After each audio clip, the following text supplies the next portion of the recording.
ఆదికాండము 16వ అధ్యాయము. అబ్రాము భార్య అయిన శారాయి అతనికి పిల్లలు కనలేదు. ఆమెకు హగరు అను ఐగుప్తీయురాలైన దాసి ఉండెను.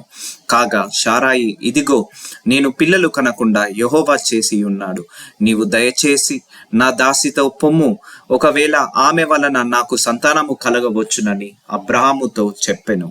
అబ్రాము శారాయి మాట వినెను.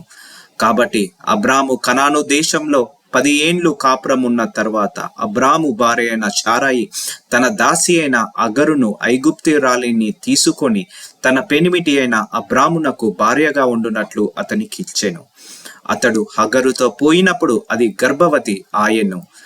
అది తాను గర్భవతి నైతినని తెలుసుకున్నప్పుడు దాని యజమానురాలు దాని దృష్టికి నీచమైనదాయెను. అప్పుడు శారాయి, నా ఉసురు నీకు తగులును.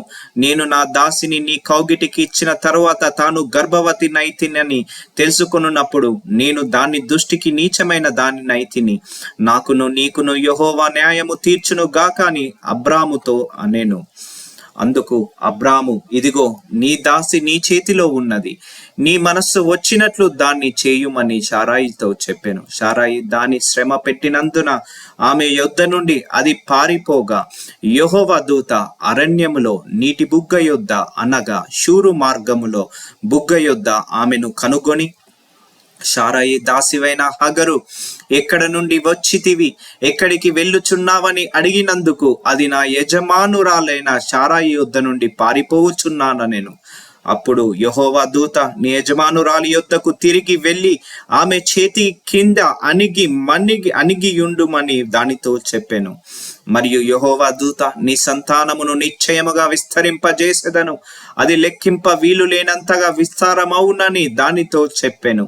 మరియు యెహోవా దూత, ఇదిగో, యెహోవా నీ మొరను వినెను, నీవు గర్భవతివై ఉన్నావు, నీవు కుమారుణ్ణి కని అతనికి ఇష్మాయేలు అని పేరు పెట్టుదువు.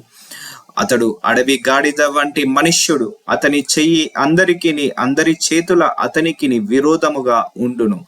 అతడు తన సహోదరులందరి ఎదుట నివసించునని దానితో చెప్పగా, అది చూచుచున్న దేవుడవు నీవే అను పేరు తనతో మాటలాడిన యెహోవాకు పెట్టెను. ఏలయనగా, నన్ను చూచిన వాని నేనిక్కడ చూచి తిని గదా అని అనుకొనెను. అందుచేత ఆ నీటి బుగ్గకు బేయేర్ లహయీరోయ్ అని పేరు పెట్టబడెను. అది కాదేశుకును బెరేదుకును మధ్యనున్నది. తరువాత హగరు అబ్రామునకు కుమారుని కనెను.